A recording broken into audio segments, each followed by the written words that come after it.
اعوذ باللہ من الشیطان الرجیم بسم اللہ الرحمن الرحیم الصلاۃ والسلام علیک یا سیدی یا رسول اللہ الصلاۃ والسلام علیک یا سیدی یا حبیب اللہ الصلاۃ والسلام علیک یا سیدی یا رحمۃ للعالمین وعلی آلک و اصحابک یا سیدی یا شفیع المذنبین۔ الہدایہ قرآن کلاس میں دورہ قرآنی انسائکلوپیڈیا میں تمام شرکائے کلاس کو خوش آمدید۔ اللہ رب العزت کا کروڑوں بار شکر ہے کہ ہم قرآنی انسائکلوپیڈیا کا دور جو کر رہے ہیں، سٹارٹ کیا ہوا ہے، اس میں سب سے پہلا موضوع وجود باری تعالیٰ پر دلائل کے سلسلہ میں آج ہم دلیل نمبر 24 نمبر دلیل تخلیق کائنات سے مختلف موضوعات میں سے آج ہم 24 نمبر موضوع انشاءاللہ الکریم پڑھیں گے، فیض حاصل کریں گے۔ اللہ پاک ہمیں تا دم آخر قرآن کریم کی صحبتوں سے فیض یاب فرمائیں اور قبر میں اتریں تو نور قرآن اپنے ظاہر و باطن میں لے کے اتریں۔ اللہ رب العزت ہم سب کو اپنی رحمتوں میں رکھے۔ تو آج 24 نمبر دلیل جو ہے تخلیق کائنات سے، یہ الاستدلال بخضرۃ الارض و نباتها، کہ زمین کی شادابی، خضرہ کا مطلب شادابی، خضر ہوتا ہے سبز رنگ، یعنی جب زمین پر سبزہ اگتا ہے اور سبز رنگ کی زراعت زمین میں پیدا ہوتی ہے اور سبز رنگ کے پودے اگتے ہیں تو اس کو کہتے ہیں کہ یہ زمین شاداب ہو گئی ہے۔ تو خضرہ کا مطلب شادابی، بخضرۃ الارض، زمین کی شادابی، و نباتہا، اور اس کی پیداوار سے استدلال۔ نبات کی معنی پیداوار، جو کچھ زمین سے اگتا ہے۔ تو آج جو آیات مبارکہ ہم پڑھیں گے، ان میں اللہ رب العزت کی تخلیق کائنات کے دلائل میں سے زمین کی شادابی اور زمین کی پیداوار جو ہے، اس کے بارے میں اللہ رب العزت کے احکام۔ آیت نمبر 1 سورہ بقرہ سے، سورۃ البقرہ سورۃ نمبر 2 آیت نمبر 22۔ اللہ پاک ارشاد فرماتے ہیں، اعوذ باللہ من الشیطان الرجیم، الذی جعل لکم الارض فراشا والسماء بناء وانزل من السماء ماء۔ الذی، وہ خدا ہے جس نے، جعل بنایا، لکم تمہارے لیے، الارض زمین کو، فراشن فرش، والسماء اور آسمانوں کو، بناء چھت، آسمان کو ہمارے لیے چھت بنایا۔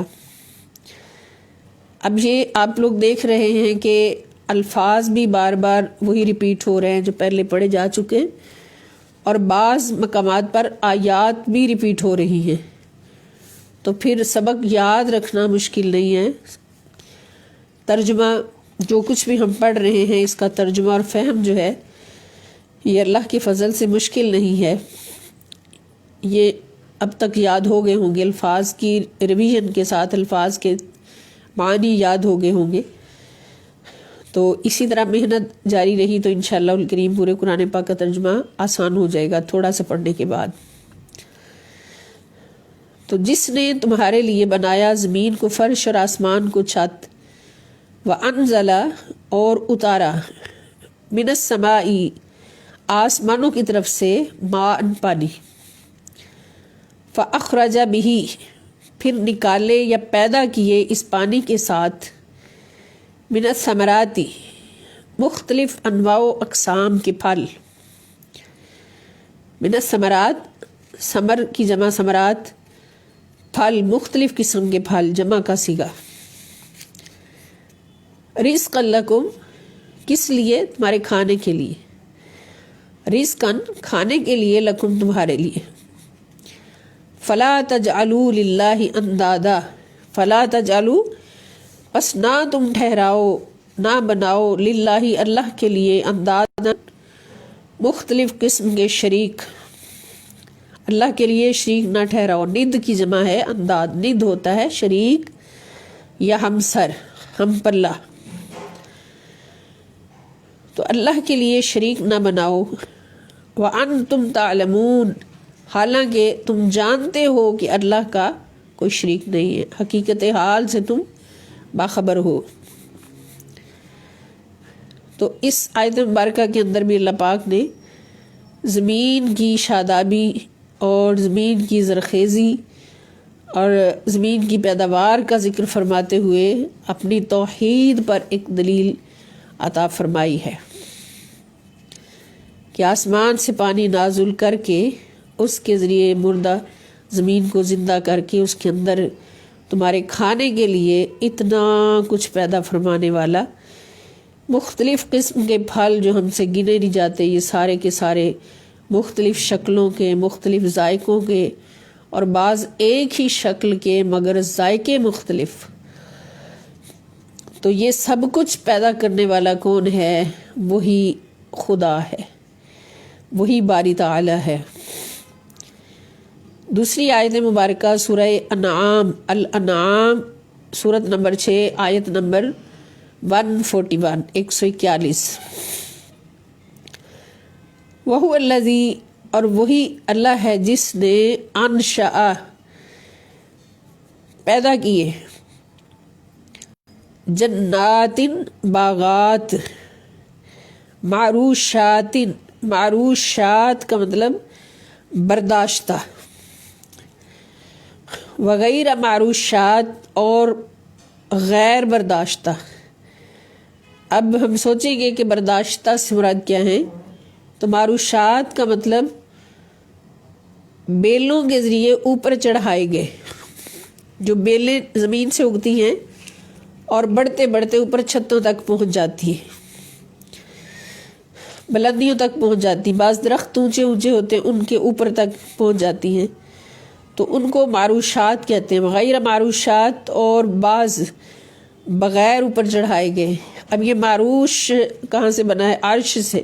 عرش کا مطلب ہوتا ہے چھت، یہ جو چھت گھر کی ہوتی ہے اس کو بھی عرش کہتے ہیں۔ عرش کا مطلب چھت، اور معروش ہوا کہ جو چھت پر چڑھایا گیا، معروشات، یہ اسم مفعول بنتا ہے، مؤنث کا صیغہ، اور جو اوپر نہیں چڑھائے گئے بیلیں، یعنی بیلوں کی صورت میں بیلوں کے ذریعے اوپر چڑھائے گئے، اور جو اوپر نہیں چڑھائے گئے تو وہ مختلف قسم کے باغات اللہ پاک نے پیدا فرمائے، والنخل اور کھجور کے درخت، نخل کھجور کو کہتے ہیں، والزرع اور زراعت، مختلفاً اکلہ جس کے پھل مختلف ہوتے ہیں، گوناگوں ہوتے ہیں، گوناگوں پھلوں والی زراعت اللہ پاک نے پیدا فرمائی، والزیتون اور زیتون، والرمان اور انار، متشابہن، والنخل والزرع اور کھجور پیدا کی، اور کھیت مختلف اکلہ مختلف ذائقوں والی، مختلف قسموں والی، والزیتون اور زیتون پیدا کیا، والرمان اور انار پیدا کیا، متشابہن جو شکل میں ایک دوسرے سے ملتے جلتے ہیں، وغیر متشابہ اور ذائقہ میں جدا گانا ہے، وہ بھی پیدا کی ہے، شکل میں ملتے جلتے۔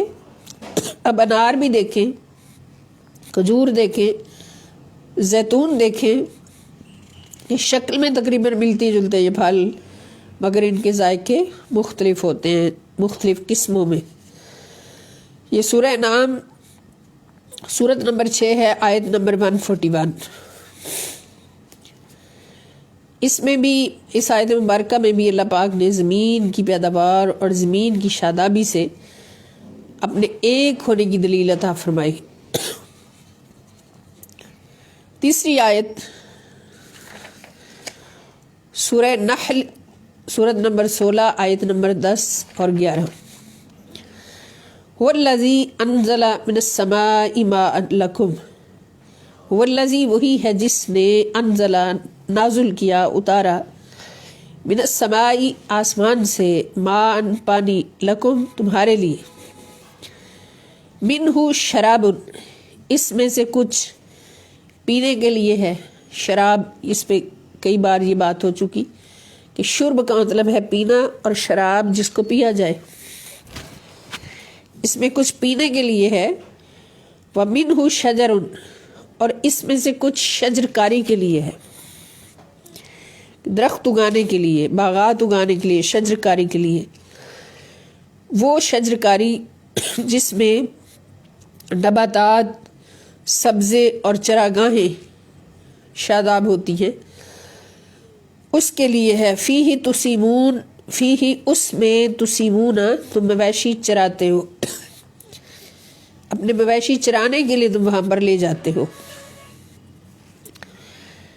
ینبت لکم بہ الزرع والزیتون، ینبت وہ اگاتا ہے، نبتا انبتا ینبت زمین سے اگانا، فصلیں اگانا، وہ اگاتا ہے لکم تمہارے لیے، بھی اس کے ذریعے، الزرع کھیت، والزیتون اور زیتون، والنخیل اور کھجور، والاعناب اور انگور، ومن کل ثمرات اور ہر قسم کے پھل اور میوے اگاتا ہے تمہارے لیے۔ ان فی ذالک بے شک اس میں، لآیۃ نشانی ہے، لقوم یتفکرون اس قوم کے لیے جو غور و فکر کرنے والے ہیں، ان لوگوں کے لیے نشانی ہے جو غور و فکر کرنے والے ہیں۔ اب ایک ہی زمین ہے، ایک ہی پانی ہے، ایک ہی ہوا ہے، ایک ہی دھوپ ہے، اور اس میں پیدا ہونے والی جو فصلیں ہیں، جو پھل ہیں، جو سبزیاں ہیں، نباتات ہیں، مختلف رنگوں کے، مختلف شکلوں کے اور مختلف قسموں کے، مختلف ذائقوں کے۔ اب اس کے پیچھے بہت بڑی کاریگری ہے، اور وہ کاریگری کس کی ہے؟ وہ رب تعالیٰ کی کاریگری۔ اگلی آیت نمبر 4، واللہ انزل من السماء ماء فاحیا به الارض بعد موتها، واللہ اور اللہ تعالیٰ نے، انزل اتارا، نازل کیا، من السماء آسمان سے، مان پانی، وہی الفاظ بار بار آ رہے ہیں۔ فاحیا پھر زندہ کیا، بھی اس کے ساتھ، الارض زمین کو، مردہ یعنی بنجر زمین کو زندہ کیا، بعد موتها اس کے مردہ پن کے بعد، یعنی اس کے بنجر ہونے کے بعد اس کو زندہ کیا، یعنی زرخیز کیا پانی کے ذریعے۔ یعنی بنجر زمین جو ہے وہ پانی کے ذریعے زرخیز ہوتی ہے۔ ان فی ذالک بے شک اس میں، لآیۃ نشانی ہے، لقوم یسمعون بے شک اس میں ان کے لیے نشانی ہے جو نصیحت کو سننے والے ہیں۔ یسمعون سنتے ہیں، یا کہ معنی وہ، واو نون سب درمیان میں، سمع یسمع، اس کا مطلب سننا،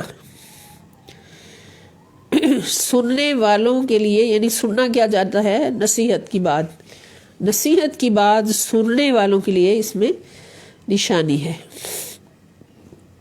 کہ پانی اللہ تعالیٰ کی رحمت ہے اتنی بڑی کہ بارش اور پانی کہ وہ مردہ زمین کو زندہ کر دیتی ہے۔ اسی طرح جب دل مردہ ہوتے ہیں، دل بنجر ہوتے ہیں، اور ان دلوں کو اللہ والوں کی صحبت نصیب ہوتی ہے، تو اللہ والوں کی صحبت ان کے لیے باران رحمت ثابت ہوتی ہے۔ اللہ پاک پھر اللہ والوں کی صحبت کے صدقے سے ان کے دلوں پر باران رحمت نازل فرما کر ان کے مردہ دلوں کو زندہ کر دیتے ہیں۔ اور زندگی دل کی یہ ہے کہ ان کے دلوں میں اللہ رب العزت کی معرفت اور محبت بھر جاتی ہے، رسول اللہ صلی اللہ تعالیٰ علیہ وآلہ وسلم کی محبت اور حضور علیہ السلام کی غلامی کا جذبہ بھر جاتا ہے، تو یہ اللہ والوں کی صحبت سے ہی ممکن ہوتا ہے۔ اللہ پاک نے ان کو مقام یہ عطا فرمایا ہوتا ہے اپنی رضا میں چلنے کے باعث۔ تو یہ مردہ زمین کا زندہ ہونا یا مردہ دلوں کا زندہ ہونا یہ اللہ رب العزت کی بارگاہ اقدس سے رحمتوں کے نزول کے بغیر نہیں ہو سکتا۔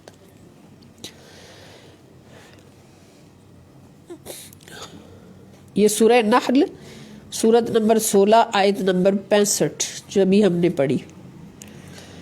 اگلی آیت نمبر 5 ہے الم تر ان اللہ انزل من السماء ماء، الم ترا کیا تم نے نہیں دیکھا ان اللہ کہ بے شک اللہ تعالی نے انزل نازل کیا من السماء آسمان سے، آسمان کی جانب سے مان پانی، فتصبح الارض، فتصبح تو ہو گئی الارض زمین مخضرۃ سرسبز و شاداب،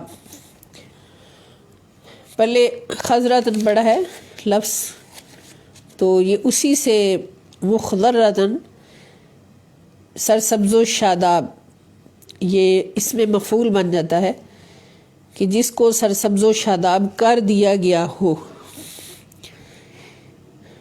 اللہ تعالیٰ نے آسمان کی جانب سے پانی نازل کیا اور زمین سرسبز و شاداب ہو جاتی ہے۔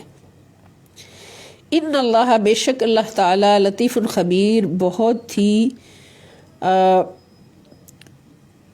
یعنی باریک بین، لطیف بہت مہربان، بہت لطف کرنے والا، لطف عطا فرمانے والا، خبیر اور بڑا باخبر ہے، بڑا خبردار ہے۔ تو اس کے اندر بھی اللہ پاک نے اشارہ فرمایا کہ آسمانوں سے بارش نازل کر کے، باران رحمت نازل کر کے تو زمین کو سرسبز و شاداب کر دیا جاتا ہے، اور یہ بارش نازل کر کے زمین کو سرسبز و شاداب کرنے والا کون ہے؟ یہ اللہ رب العزت ہے۔ اور جب سے زمین بنائی گئی تب سے اللہ پاک نے باران رحمت کے صدقے سے زمین کو گرم کو ٹھنڈا کیا اور خشک کو تر کیا، اور اس کے اندر سمندر، دریا اور نہریں بنائی۔ تو یہ سب کچھ کرنے والا وہی خدا ہے۔ سورۃ الحج سورت نمبر 22 آیت نمبر 63، آیت نمبر 6 وَأَنزَلْنَا مِنَ السَّمَاءِ مَاءً بِقَدَرٍ، اللہ پاک فرماتے ہیں اور ہم ایک اندازہ کے مطابق عرصہ دراز تک بادلوں سے پانی برساتے رہے، وَأَنزَلْنَا اور ہم برساتے رہے من السماء آسمان سے، بادلوں سے، مان پانی، بقدر ایک اندازہ کے مطابق، یعنی جب زمین پیدا کی ہے تو زمین بہت گرم تھی، تو زمین کو ٹھنڈا کرنے کے لیے اور اس کے اوپر پانی کا نظام چلانے کے لیے اللہ پاک فرماتے کہ ہم ایک عرصہ تک، عرصہ دراز تک ایک اندازے کے مطابق اس پر پانی برساتے رہے۔ پھر جب زمین ٹھنڈی ہو گئی، پہلے زمین کو ٹھنڈا کیا پانی برسا کر، یہ بھی سائنسی موضوع ہے، فَأَسْكَنَّاهُ تو اس پانی کو زمین کی نشیبی جگہ میں ٹھہرا دیا، اسکناہ ہم نے اس کو ٹھہرا دیا فی الارض زمین میں۔ اب زمین میں پانی کہاں ٹھہرتا ہے؟ جہاں نشیبی جگہ ہوتی ہے، جس کو پنجابی میں ڈونگی جگہ کہتے ہیں، گہری جگہ۔ تو گہری جگہوں پر، نشیبی جگہوں پر ہم نے پانی کو ٹھہرا دیا، اور جس سے ابتدائی سمندر وجود میں آ گئے۔ اب نشیبی جگہوں پر جب پہلے زمین کو ٹھنڈا کیا بارشیں برسا کے، پھر نشیبی جگہوں پر پانی جمع کر دیا، اور وہ پانی جو جمع ہوا وہ سمندر بن گئے۔ یہ اللہ رب العزت کی طاقت، اللہ رب العزت کی شان کہ اس کثرت سے پانی آسمانوں کی طرف سے نازل فرمایا۔ وَإِنَّا اور بے شک ہم عَلَى ذَهَابٍ بِهِ، ذہاب کے معنی لے جانا، واپس لے جانا میں ہی اس پانی کو، بے شک ہم اس پانی کو بخارات بنا کر واپس لے جانے پر بھی لقادرون قادر ہیں۔ اب پانی واپس کیسے جاتا ہے آسمانوں کی طرف؟ بخارات بن کر۔ تو اللہ پاک فرما رہے ہیں کہ بے شک ہم اس پانی کو بخارات بنا کر واپس لے جانے پر بھی قادر ہیں۔ فَأَنشَأْنَا لَكُمْ، پھر ہم نے پیدا کیے، لکم تمہارے لیے، بہی اس کے ذریعے، اس پانی کے ذریعے، پھر ہم نے تمہارے لیے درجہ بدرجہ، انشأنا اس کا مطلب پہلے بھی اس کو ڈیفائن کیا گیا تھا کہ انشأ ینشئ یا نشأ ینشأ، اس کا مطلب ہے درجہ بدرجہ پرورش کرنا، پیدا کرنا۔ پہلے چھوٹا ہے، پھر اس سے بڑا کیا، اس سے بڑا کیا، اس سے بڑا کیا، پہلے چھوٹا نظام، پھر اس کو بڑھایا اور بڑھایا۔ تو فانشأنا، تو ہم نے درجہ بدرجہ پیدا کیے، یعنی پہلے ابتدائی نباتات، پھر بڑے پودے، پھر درخت، یہ زمین میں پیدا کیے، لکم تمہارے لیے، بہی اس پانی کے ذریعے سے، درجہ بدرجہ، پہلے ابتدائی نباتات، پھر درخت، پھر چھوٹے پودے، پھر بڑے درخت پیدا کیے۔ اور جنات من نخیل، باغات کھجور کے، وعناب، اور انگور کے، لکم تمہارے لیے، فیہا فواکہ کثیرۃ، اور اس میں اور بھی بہت قسم کے پھل، تر اور خشک، ڈرائی فروٹس بھی پیدا کیے اور فریش فروٹس بھی پیدا کیے تمہارے لیے، یعنی زمین میں، فیہا اس زمین میں، فواکہ کثیرۃ، اور بھی بہت سارے پھل پیدا کیے، لکم تمہارے لیے، ومنہا تأکلون، اور ان میں سے بہت سے ایسے ہیں جو تم اب کھاتے ہو، تم کھاتے ہو، وشجرۃ، اور ایک درخت، تخرج جو نکلتا ہے، من طور سیناء، طور سینا سے اگتا ہے۔ وہ کون سا درخت ہے؟ وہ زیتون کا درخت ہے، اور زیتون کا وہ درخت جو طور سینا سے نکلتا ہے، تنبتو جو اگاتا ہے، بالدہنی تیل، یعنی اگتا ہے تیل لے کر، تنبتو اگتا ہے۔ اگر تم بھی تو ہوتا، تم بھی تو تا پہ پیش ہوتی تو پھر اس کا مطلب ہوتا کہ اگاتا ہے، پہلے متعدی بن جاتا۔ یہ تنبتو یعنی اگتا ہے، نکلتا ہے، بالدہنی تیل لے کر، وسبغ اور سالن لے کر، للآکلین کھانے والوں کے لیے، کھانے والوں کے لیے تیل اور سالن لے کر یہ طور سینا سے نکلتا ہے، اگتا ہے۔ اس سے مراد زیتون ہے۔ زیتون کا پھل جو ہے، اس کا سالن بھی بنتا ہے، اچار بھی بنتا ہے، اور اس کے اندر سے تیل بھی نکلتا ہے، جو تیل بے شمار بیماریوں کی علاج ہے۔ اسی طرح زیتون کا پھل، جیسے حضور علیہ السلام 5 چیزوں کے بارے میں فرمایا کہ جس گھر میں وہ ہوں اس گھر میں بیماری نہیں ہوتی اگر اس کو استعمال کیا جائے، تو ان میں ایک زیتون بھی ہے۔ تو یہ ساری نعمتیں، یہ ساری حسن اور یہ سارے ذائقے پیدا کرنے والا کون ہے؟ وہی خدا ہے، وہی خدا ہے، وہی خدا ہے۔ یہ ایک خدا کے ایک ہونے کی دلیل ہے۔ یہ سورۃ المومنون، سورت نمبر 23، آیت نمبر 18 تا 20، سورۃ المومنون، سورت نمبر 23، آیت نمبر 18 to 20۔ بہت پیارا بیان ہے اس کے اندر۔ نباتات، یعنی زمین پہلے گرم تھی، پھر اس کو اللہ پاک نے بارش سے ٹھنڈا فرمایا، اور ٹھنڈا فرمانے کے بعد پھر اس سے پانیوں کا نظام چلایا، تو اس سے پتہ چلا کہ پانی جو ہے یہ انتہائی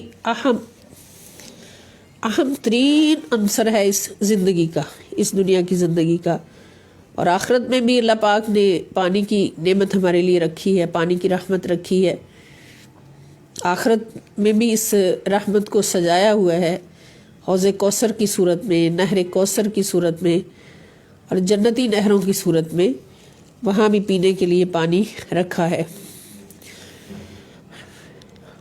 اس سے ہمیں پتہ چلا کہ پانی اللہ پاک کی محبوب ترین رحمت ہے جو اللہ پاک نے اپنے پیارے اور محبوب بندوں کے لیے پسند فرمایا ہے، اور پوری کائنات کی زندگی کا انحصار اس کے اوپر رکھا ہے۔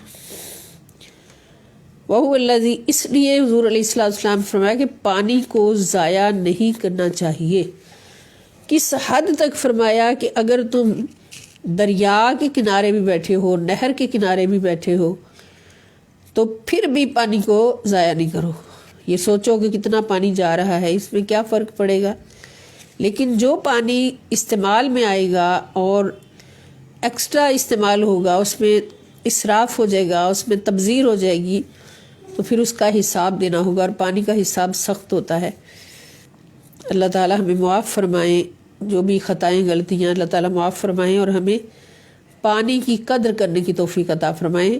جن علاقوں میں پانی کثرت سے نہیں ہے وہاں جا کے دیکھیں تو پتہ چلتا ہے کہ پانی کتنی بڑی رحمت اور کتنی بڑی نعمت ہے۔ تو اللہ والے کبھی بھی پانی وضو کے لیے بھی ضائع نہیں فرماتے، کہ وضو بھی لوٹے میں پانی ڈال کر کرنا، یہ نبی کریم صلی اللہ تعالی وسلم کی سنت مطہرہ اور حضور کے سارے عاشقوں کی سنت، لوٹے میں پانی ڈال کر بیٹھ کر وضو کیا جائے تاکہ پانی اس طرح سے ضائع نہ ہو۔ جب ٹوٹیاں کھول کر فل اور بیسنوں پہ یا وضو خانوں میں وضو کرتے ہیں تو تب احتیاط کیا جائے کہ پانی زیادہ ضائع نہ ہو، بس اتنا ہی پانی نکالیں ٹوٹی سے، پمپ سے، جتنا ضرورت ہو۔ اگلی آیت نمبر 7، وَهُوَ الَّذِي أَرْسَلَ الرِّيَاحَ بُشْرًا بَيْنَ يَدَيْ رَحْمَتِهِ، اور وہی ہے ارسلہ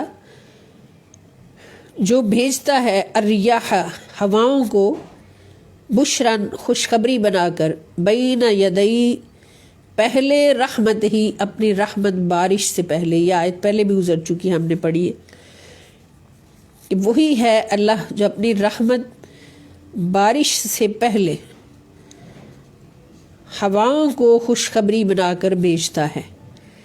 وَأَنزَلْنَا مِنَ السَّمَاءِ مَاءً طَهُورًا، وَأَنزَلْنَا اور ہم نے نازل کیا، مِنَ السَّمَاءِ آسمان سے، مَاءً طَهُورًا صاف پانی، ستھرا پانی، صاف کرنے والا پانی۔ یہ آیت ہم نے پہلے بھی پڑھی، صاف کرنے والا پانی ہم آسمان سے اتارتے ہیں، یعنی وہ پاک ہوتا ہے اور پاک کرتا ہے۔ لِنُحْيِيَ بِهِ بَلْدَةً مَيْتًا، لِنُحْيِيَ تاکہ ہم زندہ کریں، بِهِ اس کے ذریعے، بَلْدَةً مَيْتًا کسی مردہ شہر کو زندگی بخشے، اس کے ذریعے کسی مردہ شہر کو زندگی بخشے۔ اس سے میں یہ معلوم ہوا ہے کہ جو پاک پانی ہوتا ہے وہ مردوں کو زندہ کر دیتا ہے، مردہ زمین کو زندہ کرتا ہے جو پاک پانی ہوتا ہے۔ اسی طرح اللہ کی رحمت جب ناپاک دلوں پہ نازل ہوتی ہے تو ان ناپاک دلوں کو بھی پاک کر دیتی ہے۔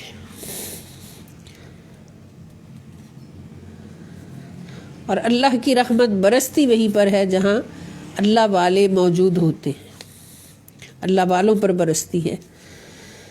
وَنُسْقِيَهُ اور ہم اس کو پلائیں، یعنی مردہ شہر کو ہم پلاتے ہیں، ان کو کھینچ کر مردہ شہر کی طرف لے جاتے ہیں، اور پھر وَنُسْقِيَهُ اور ہم اس کو پلائیں، مِمَّا خَلَقْنَا جو کچھ ہم نے پیدا کیے ہیں، انعاماً چوپائے، وَأَنَاسِيَّ كَثِيرًا اور بہت سے انسانوں کو، کثیر انسانوں کو۔ پانی ہم کیوں برساتے ہیں آسمان سے؟ کہ ہم چوپایوں کو بھی پلائیں اور بہت سے انسانوں کو بھی پلائیں، پینے کے لیے بھی۔ وَلَقَدْ صَرَّفْنَاهُ بَيْنَهُمْ اور بے شک ہم اس کو پھیرتے رہتے ہیں، گھماتے رہتے ہیں، پانی کو، بارش کو، بادلوں کو، مختلف شہروں میں، بینہم ان کے درمیان، مختلف شہروں میں اور مختلف وقتوں میں، صرفنا ہم گھماتے رہتے ہیں، پھیرتے رہتے ہیں، کہاں گھماتے رہتے ہیں؟ مختلف شہروں میں اور مختلف وقتوں میں، مختلف اوقات میں اس پانی کو گھماتے رہتے ہیں، بینہم ان کے درمیان، یعنی لوگوں کے درمیان، شہروں کے درمیان، لیذکروا تاکہ وہ غور و فکر کریں کہ اللہ رب العزت کس طرح سے اس پانی کو تمام جانداروں کے حصے میں پہنچاتے ہیں، کہ بادل جو ہیں ان کو گھماتے ہیں، مختلف جگہوں پہ پھیرتے ہیں، پھر مختلف جگہوں پہ بارشیں برستی ہیں، آج یہاں برسی ہے، کل لاہور میں برسی ہے، پرسوں اسلام آباد میں برسی ہے۔ تو اسی طرح یہ اللہ رب العزت نے نظام بارشوں کا بنایا تاکہ اللہ کی رحمت، بارش اللہ کی رحمت بن کر اور پانی اللہ کی رحمت بن کر اللہ کی ساری مخلوقات تک پہنچے۔ یعنی اللہ پاک فرماتے کہ تمام مخلوقات تک یہ پانی پہنچاتا ہوں، چوپایوں تک، جانوروں تک بھی، نباتات تک بھی، اور بے شمار انسانوں تک بھی۔ اور یہ سب کچھ کس لیے؟ تاکہ غور و فکر کریں کہ اللہ ایک ہے، یہ سب اللہ کی طاقت ہے، اللہ کی معرفت ہے۔ ان باتوں میں غور و فکر کر کے اللہ پاک کی معرفت حاصل کریں، اللہ تعالیٰ کا قرب حاصل کریں، اور جتنا بندہ اللہ پاک کی معرفت حاصل کرتا جاتا ہے اتنا اس کو اللہ رب العزت کا بندگی میں قرب ملتا جاتا ہے۔ بندہ وہی ہوتا ہے جو اللہ کے قریب ہوتا ہے۔ بندہ کہتے ہیں غلام کو، اور یہ یاد رکھیں کہ انسان اپنے خیال میں لبرل بننا چاہتا ہے، لبرل سمجھتا ہے کہ لبرل بننا آزاد ہونا ہے، آزاد ہونا ہے، حالانکہ انسان کبھی بھی آزاد نہیں ہوتا۔ جس کو اللہ پاک نے پیدا ہی بندہ کیا ہے، پیدا کر کے فرمایا عبد، بندہ، تو بندہ کا تو مطلب ہی غلام ہے، عبد کا مطلب ہی غلام ہے، بندگی کرنے والا۔ تو اگر ایک بندہ یہ سوچے گا، جیسے آج کل کے بگڑے ہوئے انسان جن میں مسلمان بھی بدقسمتی سے شامل ہیں، کہ لبرل ہونے کے نام پر اللہ کی قائم کردہ حدود کو چھوڑ کر اپنی منمانی کرتے ہیں کہ ہم نے لبرلزم کے لیے ہم نے یہ کیا ہے، کہ یہ، حالانکہ ان کو یہ پتہ نہیں حقیقت کیا ہے کہ اللہ نے بندہ پیدا کیا ہے، بندہ بنا کر پیدا کیا ہے، تو ہر صورت یہ غلام ہے۔ اگر اللہ کی غلامی کو چھوڑے گا اور لبرل بن کر سائڈ پہ ہو جائے گا تو اپنے نفس کا غلام ہو جائے گا۔ اللہ کی غلامی کو چھوڑ کر لبرل ہونے کا نعرہ لگانا یہ ہے ہی نفس کی غلامی، پھر وہ کرے گا جو نفس کہے گا۔ تو اگر نفس کی غلامی کو چھوڑ کر اللہ رب العزت کے احکام، اوامر اور نواہی کو قبول کرتا ہے اور اللہ رب العزت کی غلامی میں آ جاتا ہے تو پھر وہ اللہ کا غلام بن جاتا ہے۔ اگر خدا نخواستہ اللہ کی غلامی کو چھوڑتا ہے پھر بھی وہ آزاد تو ہوتا ہی نہیں، آزاد تو انسان کبھی ہو ہی نہیں سکتا۔ پھر وہ کس کا غلام بن جاتا ہے؟ جس کی بات ماننے گا، اور پھر کس کی بات مانتا ہے؟ جو اللہ کو چھوڑتا ہے اپنے نفس کی بات مانتا ہے۔ تو نفس کی غلامی تو غلاظت ہے، ضلالت ہے نیری، اور دوزخ کا راستہ ہے۔ دوزخ کس سے بھرے گی؟ جو نفس کے غلام ہوں گے، جو اللہ رب العزت کی اطاعت کو چھوڑ کر نفس کی اطاعت کرتے ہیں، وہ شیطان کے بندے ہیں۔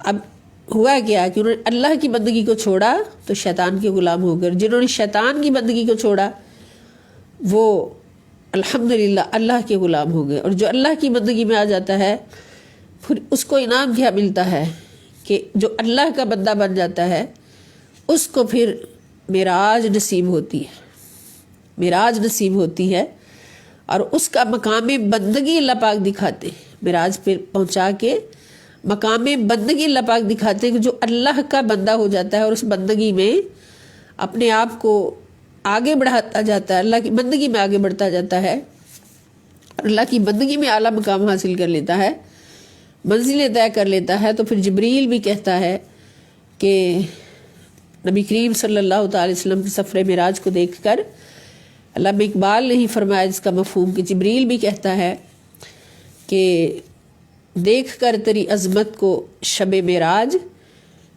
جبریل کی خواہش ہے بشر ہو جانا، جبریل کی خواہش ہے بشر ہو جانا، اور جب اس مقام پر پہنچا کر اللہ پاک نے پوچھا جہاں پر سارے نوری بھی دم توڑ گئے، ہر نوری پیچھے رہ گیا، ہر نور پیچھے رہ گیا، اوپر خدا کا نور ہے اور اس کے بعد مصطفیٰ کا نور ہے، مصطفیٰ کا مقام ہے، اس مقام پر پہنچا کر اللہ پاک نے پوچھا کہ میرے مصطفیٰ صلی اللہ تعالی علیہ وسلم آپ کو کس نام سے پکاروں؟ ہائے ہائے، یہ مقام بندگی ہے، یہ مقام محبوبیت ہے کہ بندہ جتنا خدا کا بندہ بننے میں کامیاب ہوتا جاتا ہے، اللہ رب العزت کی غلامی میں کامیاب ہوتا جاتا ہے، اتنا ہی اللہ رب العزت کا محبوب بنتا جاتا ہے، اللہ کی محبت میں اعلیٰ مقام حاصل کرتا ہے۔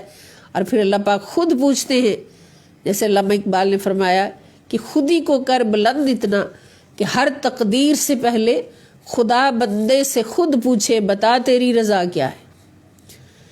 قرآن نے کہا لَسَوْفَ يُعْطِيكَ رَبُّكَ فَتَرْضَىٰ، اللہ پاک فرماتے محبوب تیرا رب تیری رضا پوچھ کے چلے گا، تیری رضا پوچھ کر آرڈر کرے گا، آرڈر فرمائے گا، اور ایسا ہوا ہے اب تک اور ہونا ہے میدان محشر میں بھی۔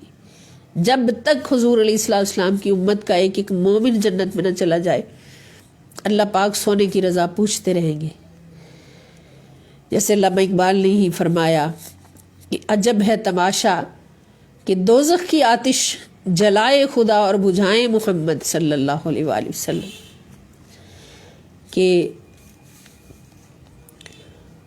اللہ رب العزت کی رضا، خدا کی رضا چاہتے ہیں دو عالم، خدا چاہتا ہے رضائے محمد صلی اللہ علیہ وسلم، اور عجب ہے تماشا کہ دوزخ کی آتش جلائے خدا اور بجھائے محمد صلی اللہ علیہ وآلہ وسلم۔ اور کیوں کہ اس مقام پر بٹھا کر اللہ پاک نے پوچھا جہاں سارے نوری دم توڑ گئے کہ اے میرے محبوب صلی اللہ علیہ وسلم آپ فرمائیں کہ آپ کو کس نام سے پکاروں، کس لقب سے پکاروں؟ تو آقا دو جہاں صلی اللہ تعالی وسلم نے محبوب خدا صلی اللہ تعالی وسلم نے عرض کی مولا مجھے اپنا بندہ کہہ کر پکار، اس مقام پر بٹھا کر مجھے اپنا بندہ کہہ کر پکار لے۔ تو پھر اللہ پاک نے پکارا، اللہ پاک نے خود گواہی دی کہ ثم دنا فتدلی، کہ مصطفیٰ بندگی میں آگے بڑھتے گئے، خدا مصطفیٰ سے محبت میں آگے بڑھتا گیا، محبت میں مصطفیٰ کو آگے کرتا گیا، وَلَسَوْفَ يُؤْتِيكَ رَبُّكَ فَتَرْضَىٰ، اپنا قرب عطا فرماتا گیا، مصطفیٰ بندگی میں آگے بڑھتے گئے، خدا آپ کو اپنی بارگاہ اقدس سے اپنے شان قرب عطا فرماتا گیا۔ فَكَانَ قَابَ قَوْسَيْنِ، سارے فاصلے، تھوڑا فاصلہ رہ گیا، حتیٰ کہ او ادنا کا مقام آ گیا، سارے فاصلے مٹ گئے، بندہ بندگی میں کامیاب ہو گیا، بندگی میں کوئی ایک منزل بھی باقی نہیں رہی جو میرے مصطفیٰ صلی اللہ علیہ وسلم نے طے نہیں کی۔ تو پھر پوچھا مولا نے محبوب اس مقام پر بٹھا کر تجھے کون سا نام دوں، کون سا نام دوں؟ تو مصطفیٰ صلی اللہ تعالی علیہ وآلہ وسلم نے عرض کی مولا مجھے اپنا بندہ کہہ کر پکار دے، اپنا بندہ کہہ دے، یہی میری رضا ہے۔ تو اللہ پاک نے پھر فرمایا کہ فَأَوْحَىٰ إِلَىٰ عَبْدِهِ مَا أَوْحَىٰ، کہ خدا نے پھر اپنے بندے پر وحی ڈالی، اپنے بندے پر وحی ڈالی، مقام بندگی حضور کا دکھا دیا کہ دیکھو یہ مقام بندگی ہے کہ ادھر خدا ہے، ادھر مصطفیٰ ہے، مصطفیٰ مانگتے جا رہے ہیں، خدا پوچھتا جا رہا ہے سونے اور کیا چاہیے، اور کیا چاہیے، اور کیا چاہیے، جیسے تو راضی ویسے تیرا رب راضی، خود ہی کو کر بلند اتنا کہ ہر تقدیر سے پہلے خدا بندے سے خود پوچھے بتا تیری رضا کیا ہے۔ اور پھر اللہ پاک نے ہمیں مقصد زندگی بتاتے ہوئے فرما دیا کہ تمہاری زندگی کا مقصد بھی وہی ہے جو میرے مصطفیٰ میں نظر آتا ہے۔ میرا مصطفیٰ صلی اللہ تعالی وسلم تمہارے لیے سب سے بڑا نمونہ ہے۔ لَقَدْ كَانَ لَكُمْ فی رسول اللہ اسوۃ حسنہ، تمہیں پیدا ہی وما خلقت الجن والانس الا لیعبدون، تمہیں پیدا ہی اپنی بندگی کے لیے کیا ہے، تمہاری زندگی کا اور کوئی مقصد نہیں۔ انسانوں، اے مسلمانوں، بالخصوص مومنوں، تمہاری زندگی کا مقصد ہی خدا کی بندگی ہے۔ خدا کی بندگی کو اگر اس سے آزاد ہونے لگے تو پھر بڑی بری بندگی میں پھنس جاؤ گے، اور وہ بندگی، وہ غلامی تمہارے نفس کی غلامی ہوگی، وہ غلامی شیطان کی غلامی ہوگی، جو کچھ آج ہم دیکھ رہے ہیں کہ نبی کریم صلی اللہ تعالی علیہ وسلم کی سنتوں کو، حضور کی سیرت کو چھوڑ کر، حضور کی پیاری لاڈلی جنت کی عورتوں کی سردار کی سیرت مطہرہ کو چھوڑ کر سلام اللہ تعالی علیہ اپنی منمانیاں کرتے ہیں۔ اس طرح حسن زیادہ ہے، یہ اسٹیٹس بڑا ہے، یہ حسن زیادہ ہے، یہ اسٹیٹس بڑا ہے۔ ہائے ہائے، اسٹیٹس سارے کا سارا اللہ کی بندگی میں ہے، نبی کریم صلی اللہ تعالی وسلم کی سیرت مطہرہ کی پیروی میں ہے، اسٹیٹس اور کہیں نہیں۔ حضرت سیدہ فاطمہ الزہرا سلام اللہ تعالی علیہا سے حسین اور کوئی نہیں، کوئی عورت نہیں۔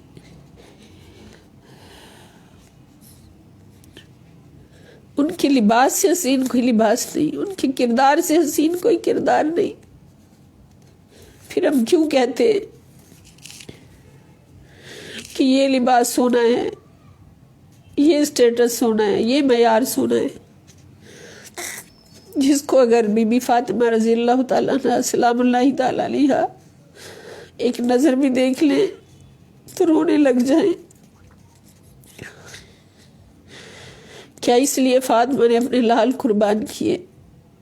کیا اس لیے ان کو کربلا میں دین بچانے کے لیے تربیت کیا اور ان کے سر کٹائے کہ تم اپنی منمانیاں کرتے پھرو، تمہیں نظر ہی نہ آئے کہ ہماری مالکن نے ہمارے اوپر کتنے بڑے احسان کیے؟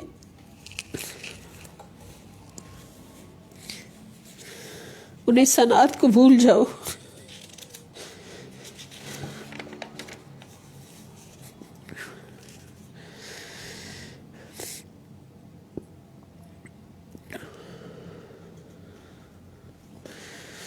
اللہ پاک ہمیں اپنی بندگی میں اعلیٰ کامیابی عطا فرمائے۔ ہر کام، ہر سوچ، ہر خیال ہمارا اللہ رب العزت کی خالص بندگی میں ہو۔ اللہ پاک ہمیں اپنے مخلصین بندوں میں شامل فرمائیں، پھر مخلصین بندوں میں ہمارا شمار فرما دیں، نبی کریم صلی اللہ تعالی علیہ وسلم کے صدقے سے۔ اللہ پاک فرماتے ہیں کہ ہم پانی کو نازل کرتے ہیں آسمانوں کی طرف سے جو پاک کرنے والا ہے، کس لیے؟ لِنُحْيِيَ بِهِ بَلْدَةً مَيْتًا، تاکہ ہم اس کے ذریعے مردہ شہروں کو زندہ کریں، وَنُسْقِيَهُ، اور یہ پانی پلائیں، مِمَّا خَلَقْنَا، ان کو جو ہم نے پیدا کیے ہیں، انعاماً چوپائے، وَأَنَاسِيَّ كَثِيرًا، اور بہت سارے انسان، وَلَقَدْ صَرَّفْنَاهُ، بے شک ہم اس بارش کو پھیرتے رہتے ہیں، بینہم، مختلف شہروں میں اور مختلف موسموں میں، بینہم، ان کے درمیان، لیذکروا، تاکہ وہ نصیحت حاصل کریں، اس میں غور و فکر کریں اور اپنے رب کی رحمتوں کو دیکھیں کہ اللہ پاک نے کتنی رحمتیں ہمارے اوپر نازل فرمائیں۔ فَأَبَا أَكْثَرُ النَّاسِ إِلَّا كُفُورًا، مگر اکثر لوگوں نے کچھ بھی قبول نہیں کیا سوائے ناشکری کے۔ ابا، انکار کر دیا، اکثر الناس، اکثر لوگوں نے قبول ہی نہیں کیا، الا کفورا، سوائے ناشکری کے۔ یہ سورۃ الفرقان، سورہ نمبر 25، آیت نمبر 48 to 50، آیت نمبر 48 سے 50۔ اگلی آیت نمبر 8 ہے، اللہ پاک فرماتے ہیں اولم یروا الی الارض، کیا ان لوگوں نے زمین کی طرف نہیں دیکھا، زمین کی طرف نگاہ نہیں ڈالی، کم انبتنا فیہا من کل زوج کریم، کہ کتنے ہم نے اگائی ہیں، کم کتنی، انبتنا ہم نے اگائی ہیں، فیہا اس میں، من کل زوج کریم ہر قسم کی چیزیں، نفیس چیزیں، کریم نفیس، ان فی ذالک بے شک اس میں لآیۃ نشانی ہے، وما کان اکثرہم مؤمنین اس میں قدرت الہیہ کی نشانی ہے کہ زمین میں مختلف قسم کی نفیس چیزیں اگائی ہیں، وما کان اکثرہم مؤمنین اور اکثر ان میں سے ایمان لانے والے نہیں ہیں۔ اس میں بھی اللہ پاک نے اپنی زمین سے اگنے والی چیزوں کا ذکر فرمایا اور اپنی قدرت کی نشانی فرمایا۔ سورۃ الشعراء سورت نمبر 26 آیت نمبر 7 اور 8۔ اگلی آیت نمبر 9 ہے وَمِنْ آیَاتِهِ يُرِيكُمُ الْبَرْقَ خَوْفًا وَطَمَعًا، یہ آیت مبارکہ بھی پہلے گزر چکی ہے۔ وَمِنْ آیَاتِهِ اور اللہ کی نشانیوں میں سے ہے، یہ بھی ہے کہ یُرِيكُم تمہیں دکھاتا ہے، البرقہ بجلی، خوفاً کبھی خوف دلانے کے لیے، وطمعاً اور کبھی امید دلانے کے لیے، من السماء ماء اور نازل کرتا ہے آسمان کی طرف سے پانی، وَيُنَزِّلُ مِنَ السَّمَاءِ مَاءً اور نازل کرتا ہے آسمان کی طرف سے پانی، فَيُحْيِي پھر زندہ کرتا ہے بِهِ اس کے ساتھ، الارض زمین کو، بعد موتہا اس کی موت کے بعد، پھر زمین کو اس کی موت کے بعد زندہ کرتا ہے۔ ان فی ذالک بے شک اس میں لآیات نشانیاں ہیں، لقوم یعقلون اس قوم کے لیے، ان لوگوں کے لیے نشانیاں ہیں جو عقل سے کام لیتے ہیں، اس قوم کے لیے نشانیاں ہیں جو عقل سے کام لیتے ہیں۔ اس میں بھی اللہ پاک نے زمین کی زرخیزی اور زمین سے نباتات کو اگانا، اس کو اپنے قدرت کاملہ پر دلیل کے طور پر بیان فرمایا۔ اگلی یہ سورہ روم سورت نمبر 30 اور آیت نمبر 24 ہے، سورہ روم کی آیت نمبر 24، سورہ روم سورت نمبر 30 ہے۔ اگلی آیت نمبر 10 فانظر الی آثار رحمت اللہ کیف یحیی الارض بعد موتہا، فانظر پس آپ دیکھو، الی آثار رحمت اللہ اللہ کی رحمت کے آثار کی طرف، اثرات کی طرف، اللہ کی رحمت کے اثرات کی طرف۔ اب رحمت سے مراد یہاں کیا ہے؟ رحمت سے مراد ہے بارش۔ کیف یحیی الارض کیسے وہ زندہ کرتا ہے زمین کو، بعد موتہا اس کی موت کے بعد، اس کے بنجر ہونے کے بعد۔ ان ذالک بے شک اس میں، ان ذالک لمحیی الموتى اسی طرح، بے شک اسی طرح وہ زندہ کرتا ہے مردوں کو، لمحیی زندہ کرنے والا ہے، الموتى مردوں کو، وہو علی کل شیء قدیر اور وہ ہر چیز پر قدرت رکھنے والا ہے، قدرت رکھنے والا ہے۔ تو اس کے اندر بھی اللہ پاک نے اپنی بارش کو اپنی رحمت کے طور پر بیان فرما کے تو اس کو مردہ زمین میں زندگی پیدا کرنے کا وسیلہ بنایا، اور پھر اس زمین سے اپنی نباتات اگانے اور مخلوقات کا رزق اگانے کا ذکر فرما کے اپنی قدرت کاملہ پر دلیل کے طور پر پیش فرمایا۔